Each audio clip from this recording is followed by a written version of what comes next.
해피 이스터. 다시 한번 해피 이스터. 그 우리 찬양대 지휘하시면서 너무너무 감사해요. 이렇게 얼굴의 표정들을 통하여서도 주의 은혜를 감사하고, 그런데 우리 듣는 모습을 보니까 아직 십자가에서 부활을 못 하신 것 같아요. 십자가를 짊어지시고 부활을 못 하신 것 같아서, 그래서 오늘 제가 여러분에게 선물을 준비했어요. 선물을 준비했는데 예수님의 선물이죠. 부활의 선물입니다. 오늘 부활. 그래서 예수님이 다시 사셨습니다. 예수님 다시 사셨고, 예수님 부활하셨고, 예수님이 다시 사심으로 우리에게 산 소망이 있게 하셨어요. 제가 진짜로 선물을 준비했어요. 두툼한 선물을 준비했는데, 언제 받을 것인지는 아마 예배에 참석하신 분들은 참 아실 것 같아요.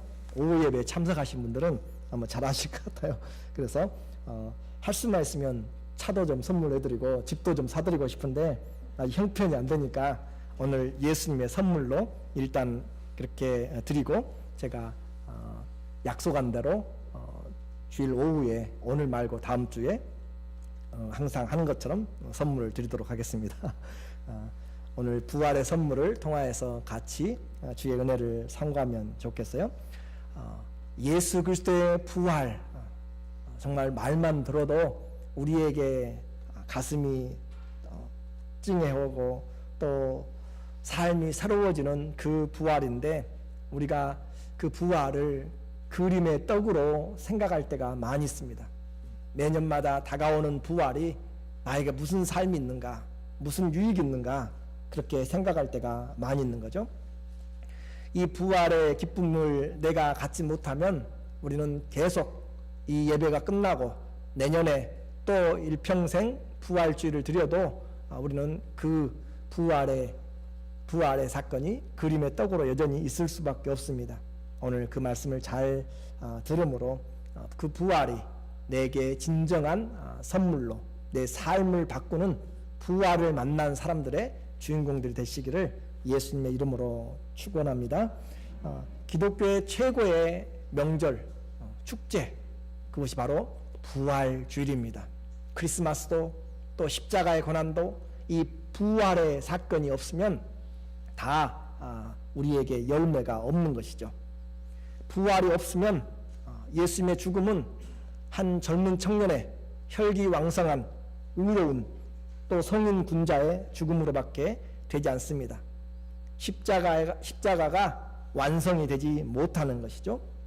우리는 그렇게 쉽게 부활을 받아들였지만 이 부활의 영적인 의미는, 만약 예수님이 부활하지 아니하였으면 우리의 모든 죄가 여전히 무덤에 그대로 있습니다. 이건 너무 심각한 것이죠.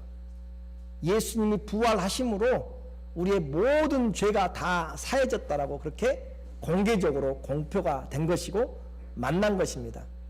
마치 여러분이 한국에서 손자가 오든지 아니면 사랑하는 가족이 누가 올 때, 한국에서 분명히 집에서 출발한 시간을 들었어요. 공항에 도착한 것도 알았어요. 비행기에 탑승한 것도 알았어요. 근데 그 정말 만남의 기쁨은 도착한 공항에서 그들이 짐들을 다 찾아가지고 그 앞에 나올 때, 게이트로 나올 때 그 부활의 그 만남의 기쁨이 완전하게 완성이 되는 거죠. 타기는 탔는데 오다가 비행기가 어떻게 됐는지, 안에서 문제가 있어가지고 어떻게 됐다면 다시 돌아가게 되는 것이죠. 그러므로 이 부활이 없으면 그 모든 과정들은 꽃이 피지 못하고 열매를 맺지 못하는 거죠. 그러므로 부활은 십자가의 꽃이고 십자가의 열매입니다. 그 열매로 바로 우리가 오늘 그리스도의 은혜를 나누게 되는 것이죠. 오늘부터 기회 되는 대로 부활의 메시지를 전하려고 합니다. 왜냐하면 우리는 너무 십자가의 중심의 신앙에 그렇게 매여 있을 때가 많이 있어요. 40일 사순절을 생각하면서 십자가를 묵상하며 기도하는데, 오늘 부활절 하루 찬송하고 끝나면 부활에 대한 이야기는 그렇게 많이 나오지 않습니다. 그러나 성경은 실제적으로 십자가보다는 부활의 삶을 우리의 삶으로 이야기합니다. 이제는 내가 산 것이 아니요 그리스도가 내 안에 사셨다라고. 십자가에 나는 함께 죽었고 이제 내가 사는 것은 나를 사랑하사 나를 위하여 자기 몸을 버리신 예수 그리스도를, 하나님의 아들 예수 그리스도를 믿는 믿음으로 사는 부활의 삶이 오늘부터 시작해서 지속적으로 그렇게 되어가는 부활의 그 퍼센테이지가 훨씬 비교할 수 없이 많은 삶이 바로 성경의 삶인데, 우리는 어떤 그런 종교처럼 십자가 위에 예수님을 매달아서 일평생 십자가에서 내려오지 못하도록 만드는 그런 모습으로 되어지면 안 되는 것이죠. 예수 그리스도는 무덤에 더 이상 머무를 수가 없었고, 예수 그리스도는 십자가에 더 이상 머물러서는 안 되는 것이고, 예수 그리스도는 부활하셔야만 합니다. 부활하신 그 예수님, 그분이 오늘 우리에게 부활의 말씀으로 선물을 주신 거죠. 예수님의 부활을 기대한 사람들은 없었습니다. 선지자들이 예언을 해왔고요, 또 예수님이 제자들에게 3번씩이나 마지막 공생애 때 인자가 대제사장들과 서기관들에게 고난을 받고 십자가에 못 박혀 죽고 3일 만에 살아나리라 그렇게 공개적으로 가르쳤어도 그 말을 깨닫지를 못했어요. 오히려 예수님을 죽이려고 했던 모의했던 자들이 예수님이 막상 십자가에서 죽고 나니까 그 말을 기억하여서 그 예수가 살아난다고 했기 때문에 살아나지 못하도록, 또 제자들이 그 시체를 훔쳐가서 예수님이 살았다고 거짓말할까봐 그 무덤을 지켜달라라고 하는 그들이, 원수들이 그 말을 기억합니다. 마태복음 27장 64절에 보니까 빌라도에게 그 못 박은 자들이 요청하는 겁니다. 그러므로 명하여서 그 무덤을 사흘까지 굳게 하소서. 그의 제자들이 와서 시체를 도둑질하여 가고 백성에게 말하되 그가 죽은 자 가운데서 살아났다 하면 후의 속임이 전보다 더 클까 하나이다. 부활의 사건을, 지금 부활의 생각을 누가 기억하고 있냐면 원수들이 기억을 하고 있고, 제자들은 까마득하게 예수님이 다시 살아난다는 말씀을 그렇게 반복해서 들었어도 기억하지 못하고 깨닫지를 못하였습니다. 어떻게 보면 오늘 제가 여러분에게, 또 성경이 부활하신 예수님이 우리와 함께 산다고 이야기해도 그분을 내가 만나기 전까지는 깨닫지 못하고 전혀 알지를 못하고 예수님 나와 함께 사는가라고 기억조차 못하고 그냥 오늘 예배 끝나면 다시 내 삶으로 살아가는 것 같은 그런 모습과 같은 것이죠. 얼마나 안타까운지 모르죠. 그렇게 로마의 법으로 무덤을 임봉하였고 이제 안식일이 다 지나고 새벽이 밝아왔습니다. 주님을 따르는 여자들, 특별히 막달라 마리아와 또 세베대의 어머니와 또 살로메 등이 새벽 미명에 일어나서 무덤에 찾아갔습니다. 왜냐하면 예수님이 그날 십자가에 돌아가실 것은 생각지도 못한 사건이었고, 그래서 황급거래 아무런 준비도 없이 주님이 돌아가셨기 때문에 유월절 예상치 못한 죽음이 바로 주님에게 찾아왔고, 십자가에서 죽으심으로 그들은 향품도 제대로 바르지 못하고 남의 무덤을 빌려서 장사 지내야만 했기 때문에 그렇습니다. 그리고 안식일이 닥쳐서 움직일 수가 없었죠. 그들은 이제 준비한 향품들을 가지고 새벽에 무덤을 향하여 갔습니다. 착잡하고 도무지 있을 수 없는 일이 일어난 것이죠. 이런 일이 꿈일 거야 생각하지만 보이지 않는 예수님 때문에 그들은 그 무덤을 향하여 갔습니다. 가면서도 걱정이 여전합니다. 그 무덤 앞에 놓인 큰 돌은 누가 옮겨줄 것인가? 도둑이나 들짐승들로부터 그 무덤을 훼손당하지 않기 위하여서 큰 돌을 무덤의 입구에 굴려놓습니다. 또 굴러가지 않도록 홈을 파서 놓기 때문에 장정들 5명 정도가 움직여야만 그 돌을 치울 수가 있는 그런 무거운 돌이죠. 그들이 걱정하면서 무덤 앞에 갔을 때 이것이 어떻게 된 일인지 그 무덤이 자리에서 그 돌이 무덤에서 옮겨져 있었습니다. 천사가 옮겼죠. 마태복음 28장 2절에 보니까 큰 지진이 나며 주의 천사가 하늘로부터 내려와 돌을 굴려내고 그 위에 앉았는데, 그래서 걱정했던 그 큰 돌은 이미 굴러갔고 그리고 그 무덤은 비어 있었습니다. 빈 무덤입니다. 우리 기독교의 가장 큰 자랑이 바로 빈 무덤이죠. 다른 종교와 또 세상의 사람들은 자기의 덕망과 권세와 위용을 자랑하기 위해서 무덤을 크게 합니다. 무덤을 화려하게 만듭니다. 장식을 합니다. 그렇지만 우리 주님의 무덤은 비어 있습니다. 이보다 더 큰 은혜와 기쁨이 어디가 있습니까? 이보다 더 큰 자랑이 어디가 있습니까? 모든 성인들, 모든 종교의 지도자들의 무덤을 그들은 기리고 기념하고 제를 지냈는데 우리의 주님 예수 그리스도의 무덤은 비어 있다는 사실이 바로 오늘 성경이 우리에게 부활하신 예수님을 첫 번째로 증거를 해주는 것이죠. 빈 무덤이 우리에게 선물인 것이죠. 그렇게 해서 그 주님 안식 후 첫날 이제 이 일은 시작에 불과했습니다. 부활, 그 부활이 없다면 우리의 믿음은 가장 헛되다고 했고, 캔터버리의 대주교 캠지는 부활이 없는 복음은 그저 복음서에서 마지막 장이 없는 것이 아니다.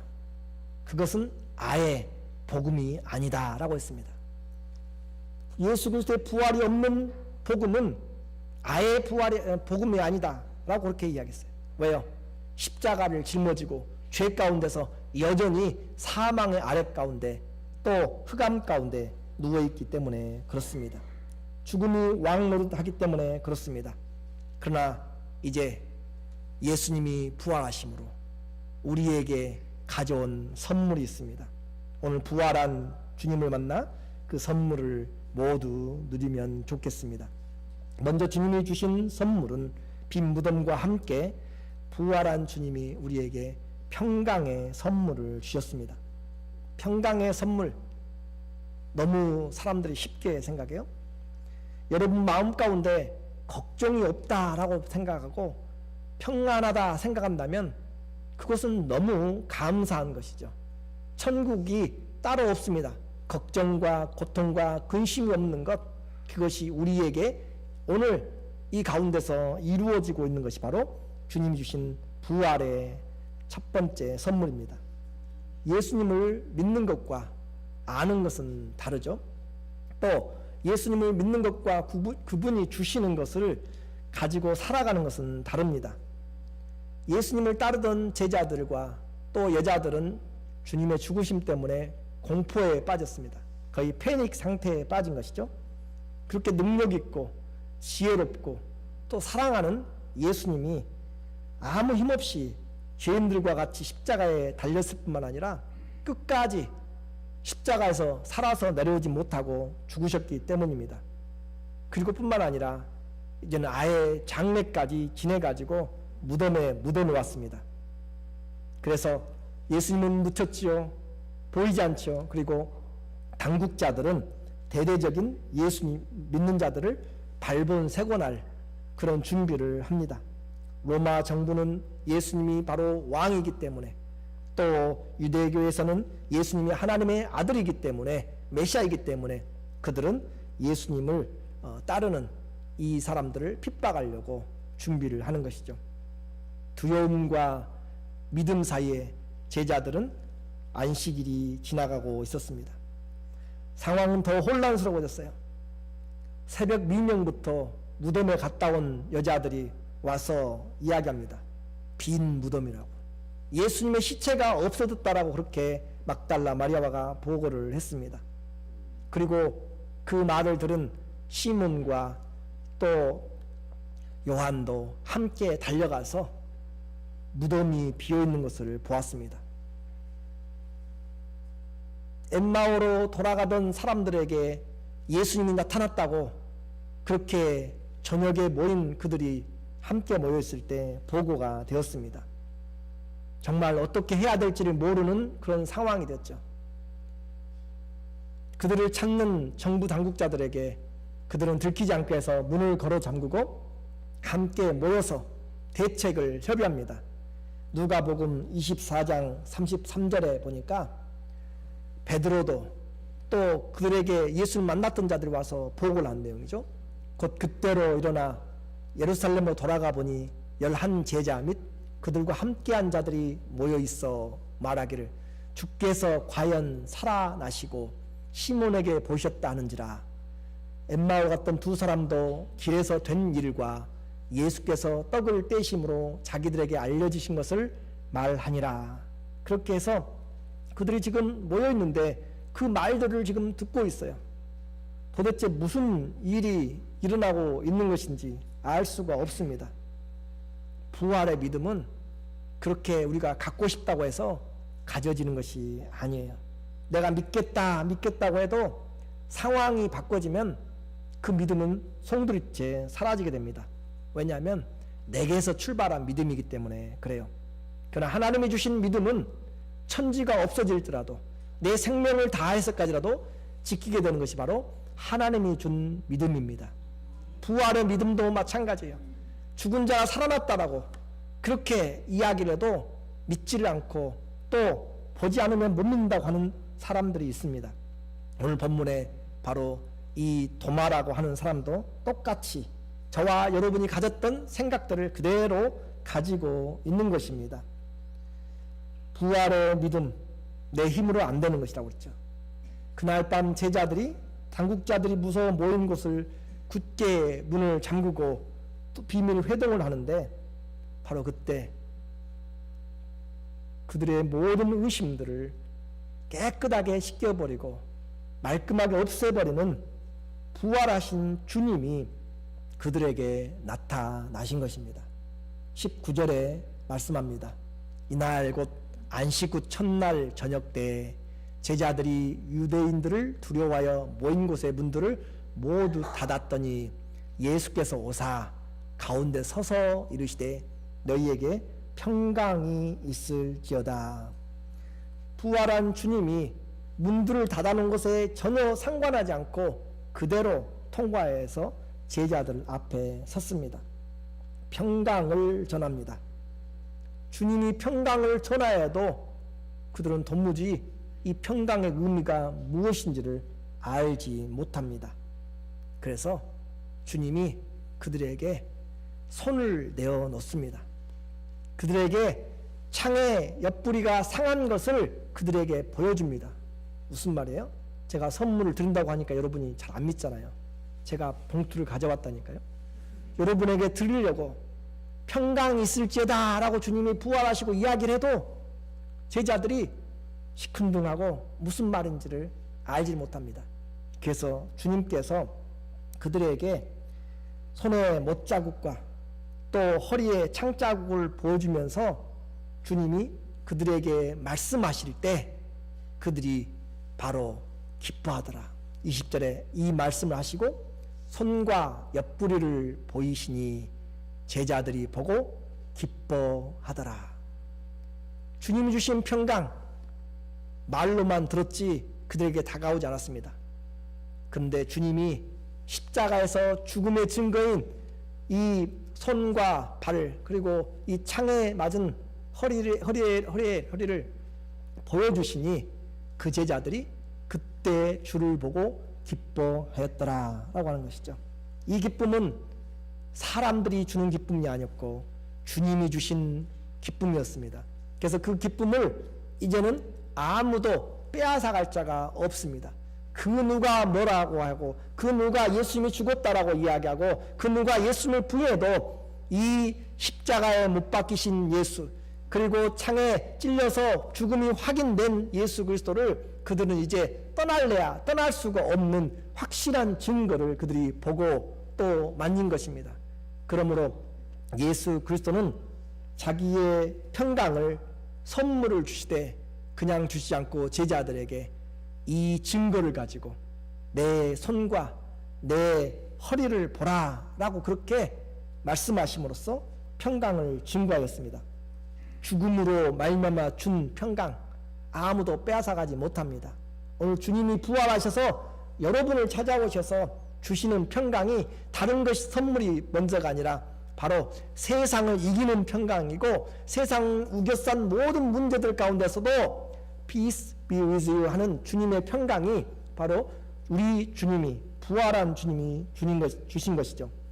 그 주님이 평강을 다시 이야기합니다. 21절에 말씀하십니다.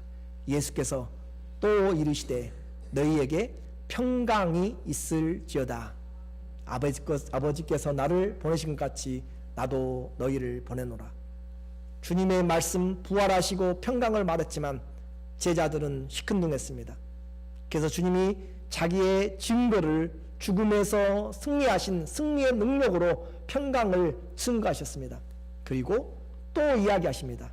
너희에게 평강이 있을지어다. 이제는 그들의 마음이 완전히 바꿔진 거죠. 증거를 받고 주님이 그 증거를 들이대면서 여러분에게 평강이 있을지어다 라고 말할 때 그 평강은 말씀드린 것처럼 아무도 빼앗아갈 수가 없는 평강이라고 했습니다. 에이렌의 그 어떤 환경도 이겨내는, 그래서 그들은 기뻐하고 또 기뻐하는 그 평강이 그들에게 온 것이죠. 세상에 이런 일이, 죽은 예수 그리스도께서 다시 살아나셨습니다. 끝이 아닌 이제 시작인 것이죠. 한층 더 깊어진 평강을 우리 주님이 주신 것입니다. 세상이 주는 것 같지 않은 살아계신 주님이 주시는 평강, 세상의 지혜와 상식으로 이해되지 않는 평강, 그러나 우리의 모든 두려움을 다 잠식시키고 우리의 모든 염려를 다 없애고 오직 주님이 주시는 평강으로 제자들은 이제 다시 그 자리에서 일어날 수가 있었습니다. 왜냐하면 죽음을 이겼던, 죽음으로 이끌었던 바로 그 못자국과 창자국을 이겨내신 능력이죠. 죽음을 깨뜨리신 능력으로 평강을 우리에게 주셨습니다. 앞으로 어떤 어려움이 있든지 어떤 환란이 있어도 평강하라 주님이 말씀하십니다. 삶이 여러분을 속일지라도 평강하라 라고 주님이 말씀합니다.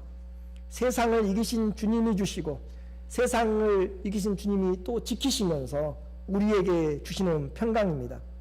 성도들이 세상을 살면서 반드시 누려야 될 부활하신 주님의 선물이 바로 이 평강입니다. 그것이 은혜입니다. 이 세상 어느 누구도 대적하지 못하는 평강, 그들에게만 아니라 부활의 주님을 믿는 우리 모두에게 주시는 평강입니다. 죽음을 이겨낸 평강인데, 죽음의 공포를 이겨낸 평강인데 무엇이 그들을 두렵게 하겠습니까? 그 무엇으로 그 평강을 빼앗아가겠습니까? 여러분에게는 이런 에이렌의 평강이 있습니까? 샬롬 구약의 그 평강이 우리에게 있습니까? 부활의 주님이 보증하시는 평강이 있기를 원합니다. 이제 우리의 가슴을 펴고 우리의 마음을 넓게 하고 주님이 우리에게 부활의 손으로, 못 박힌 손으로 그렇게 창에 맞은 허리를 우리에게 대어주시면서 평강을 전한 평강을 우리 심령 가운데 누리기를 주의 이름으로 축원합니다. 그 주님은 평강을 주시고 더 귀한 것을 우리에게 이제 선물로 주십니다. 21절에 보니까 우리에게 21절에 하나님이 예수께서 평강이 있을지다 하시고 아버지께서 나를 보내신 것 같이 나도 너희를 보내노라. 파송의 내용이죠. 사명의 내용입니다. 평강을 주신 주님이 그 제자들을 온 세상으로 보내시죠. 그런데 중요한 원리가 있어요. 평강을 주실 뿐만 아니라 하나님 아버지께서 예수님을 이 땅에 보내신 것 같이 나도 너희를 보낸다. 예수님이 땅에 오셔서 누구의 말씀을 듣고 살았고 누구의 말씀을 하셨어요? 하나님의 말씀으로 왔고 하나님의 말씀을 가지고 살았습니다. 아버지께서 하라고 한 대로 했고 하나님 아버지의 말만 이루다가 갔습니다. 아버지의 능력으로 아버지께서 주신 이름을 가지고 왔습니다. 오늘 우리에게도 주님이 주신 평강으로 하나님 아버지가 나를 보는 것 같이, 그래서 예수님이 이 땅에 하나님 아버지 같이 사셨어요. 하나님이십니다. 오늘 그분이 우리에게 내가 너희를 보내노니 너희는 가서 복음을 전하라 라고 이야기하죠. 예수님이 우리를 보내셨습니다. 다른 사람이 보낸 것이 아니고 하늘과 땅의 모든 권세를 가진 주님이 우리에게 부활의 증거로 평강을 주신 주님께서 우리에게 주시죠. 그 이름에 따르는, 그 평강에 따르는 능력이 뭐예요? 22절에서 우리에게 이야기를 하죠. 이 말씀을 하시고 그들을 향하여서 숨을 내쉬며 이르시되 성령을 받으라. 그들을 보내시되 그냥 보내지 않습니다. 평강을 주어서 세상을 이기는 평강을 주시고 세상을 살아가는 그 인도자인 성령을 보내서 그 성령과 함께 보내시는 것이에요. 숨을 내쉬면서 아담을 만드시면서 주님이 숨을 생기를 내심에 생명이 되었습니다. 죽은 자가 살아난 것처럼 오늘 우리에게 주님이 호흡을 내시며 사람이 죽었을 때 확인하는 것이 뭐예요? 어떻게 확인해요? 사람이 죽은 것을? 아이고 잘 아시네요. 맥박을 잡아봐도 잘 안 되고 숨이 쉬는지 안 쉬는지 확인하는 것이죠. 그렇죠? 그래서 숨을 안 쉬면 죽어 있는 것인데 주님이 지금 여기서 숨을 내쉬며 마치 아담을 창조하듯이 우리를 그리스도 안에서 새롭게 창조하시는 그 과정으로 숨을 내쉬며 곧 생명이신 살게 하시는 하나님의 성령, 살려주는 영, 하나님의 영을 우리에게 불어 넣어주심으로, 그러므로 우리는 살아있는 영이 된 것이죠. 성령이 우리 안에 와서 산 영이 된 것이죠. 그 성령을 주시면서 우리로 하여금 성령을 주시고 너희가 누구의 죄든지 사하면 사해질 것이요 누구의 죄든지 그대로 두면 그대로 있으리라 라고 하시는 말씀을 주어서 보냅니다. 엄청난 말씀이었죠. 누구의 죄를 사하든지 죄 사함의 권세를 가서 전하게 되는 것이죠. 23절에 누구든지 누구의 죄든지, 그러므로 우리는 이제 예수님이 우리를 보내신 것처럼 우리는 가게 됩니다. 마치 암행어사가 왕이 주는 마패를 가지고 담감 오리들을 벌하고 또 미풍양속을 바로 세우도록 위임을 받고 파송되는 것처럼 부활하신 주님이 우리에게 성령을 우리에게 주심으로 우리는 이제 이 땅을 주의 주신 새 생명으로 살게 됩니다. 주님의 일은 성령으로 해야 돼요. 성령이 아니면 주님이 우리 안에 오셔서 우리가 살아가는 방법이 없습니다. 성령이 오셔서 우리 안에 이제 예수님의 말씀을 깨닫게 하십니다. 예수님이 하나님 아버지로 산 것처럼 성령이 오셔서 우리에게 예수님의 말씀을 깨닫게 하고 예수님 안으로 우리를 인도하고 진리 가운데로 우리를 인도하고 하나님의 뜻을 나타내는 것이 바로 성령이 하십니다. 그러므로 이 누구의 죄든지 사하면 사해질 것이요 라고 하는 것을 캐톨릭에서 사용한 것처럼 신부들이 또 사제들이 죄를 고해성사를 받고 죄를 사해 주시는 그런 권세를 말하는 것이 아니고, 과거에는 구약에는 그렇게 이야기를 했어요. 제사장들에게. 그러나 신약의 성도들에게는 주님이 우리에게 우리 모두가 다 만인 제사장이 되도록 우리 스스로가 하나님께 나갈 수 있도록 그렇게 주님이 불러주셨습니다. 그래서 왕같은 제사장들이 되어서 우리의 죄를 하나님께 자기 자신이 인디비듀얼리 우리가 컨페스하고 하나님께 우리가 나가는 것이죠.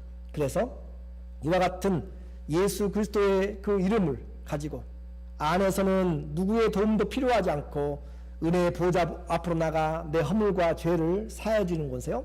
뿐만 아니라 밖으로는 그 죄를 사해 주시는 권세가 하나님께만 있습니다. 그렇죠? 죄를 사해 주신 것은 하나님께만 있고 예수님이 죄를 사하심으로 그분이 하나님인 걸 증거했죠. 그런 것처럼 우리는 바로 그 예수 그리스도 죄 사함의 능력, 예수 그리스도의 이름을 우리가 전함으로 누구든지 그리스도 예수를 받아들이면 죄 사함을 받고, 누구든지 예수 그리스도를 받아들이지 아니하면 죄가 그대로 머물러 있게 되는 예수 그리스도를 증거하고 예수 그리스도의 죄의 권세, 그 예수님의 이름을 우리가 전하게 되는 것을 지금 여기서 말하는 주의 하나님이 보내신 말씀을 이야기합니다. 성도는 음부의 권세를 닫고 천국을 여는 열쇠를 가졌습니다.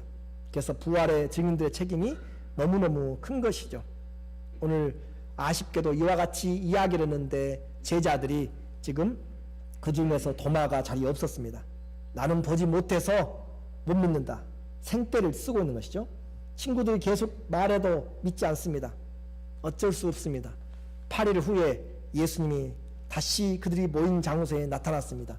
25절에 보니까 다른 제자들이 도마에게 이르되 우리가 주를 보았노라. 한 번 말한 것이 아니라 계속적으로 보았다 해도 도마가 이르되 내가 그의 손에 못자국을 보며 내 손가락을 그 못자국에 넣으며 내 손을 그 옆구리에 넣어보지 않고는 믿지 못하겠노라. 그렇게 대답을 합니다. 주님이 그 말을 듣고 또 모여있는 곳에 다시 나타나셨습니다. 27절에 주님이 대답하십니다. 도마에게 이르시되 내 손가락을 내밀어 내 손을 보고 내 손을 내밀어 내 옆구리에 넣어보라. 그리하여 믿음 없는 자가 되지 말고 믿는 자가 되라.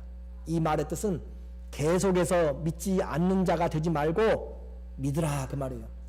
이 도마는 지속적으로 제자들이 한 번 말한 것이 아니라 계속 동안 7일 동안 8일 동안 이야기를 했는데 믿지 않았어요. 그것을 말합니다. 계속적으로 믿지 않는 자가 되지 말고 이제는 믿는 자가 되라.